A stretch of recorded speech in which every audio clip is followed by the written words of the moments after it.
আন্দোলনকারী ছাত্রদের যে 6 জন সমন্বয়ক তাদেরকে তুলে ডিবি অফিসে নিয়ে গিয়ে একটা যে নাটক তৈরি করা হয়েছে, সেই নাটকের যে বিষয়টা সেটা আপনারা নিজেরাই সবাই জানেন, আমি সেটাকে রিপিট করতে চাই না।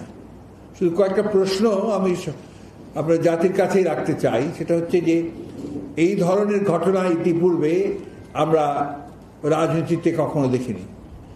আমরা দেখিনি যে ডিবি অফিসে বসেই সেই আটককৃত ছাত্রদেরকে যারা তুলে নিয়ে যাওয়া হয়েছে তাদেরকে দিয়ে একটা বক্তব্য বিবৃতি প্রচার করানো হয়েছে, যেটা সম্পূর্ণভাবে ওই ছাত্রদের কেউই আপনার সেটা গ্রহণ করেননি। আপনার ছাত্র যারা আন্দোলন করছেন তারা কেউই গ্রহণ করেননি।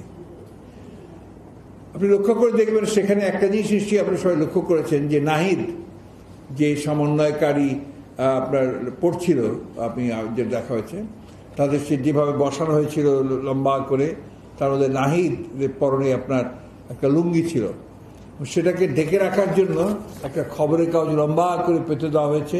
সেই খবরের কাগজের উপরে সে ওই বক্তব্যটা পড়ছিল এবং তাদের যে ফেসিয়াল যে এক্সপ্রেশন, বডি ল্যাঙ্গুয়েজ যা ছিল, তার করে পরিষ্কার করে বোঝা যায় যে তাদের উপর একটা প্রচণ্ড নির্যাতন, চাপ সৃষ্টি করে তাদেরকে এই বক্তব্যটা তাদেরকে দেওয়া হয়েছে।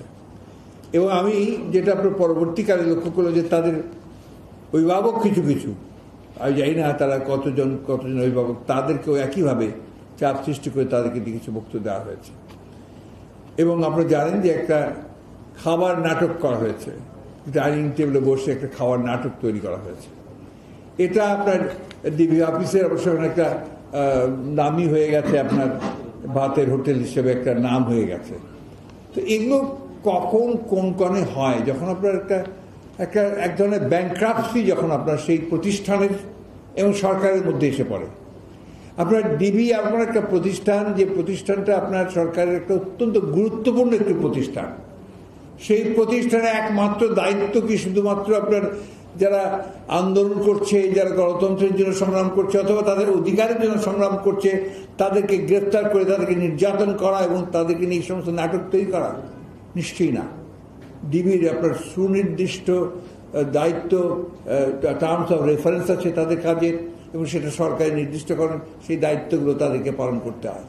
এখানে এই ধরনের একটা নাটক, একটা তামাশা তৈরি করে তারা গোটা জাতিকে আপনার, আমি মনে করি যে গোটা জাতিকেই তারা ছোট করেছে, একটা মস্করা সৃষ্টি করেছে। এবং আর শেষ পর্যন্ত হাইকোর্টের যে মন্তব্য, সেই মন্তব্য আপনারা শুনেছেন। হাইকোর্টে খুব পরিষ্কার করে মন্তব্য হচ্ছে যে এটা একটা জাতির সঙ্গে মস্করা করা হয়েছে।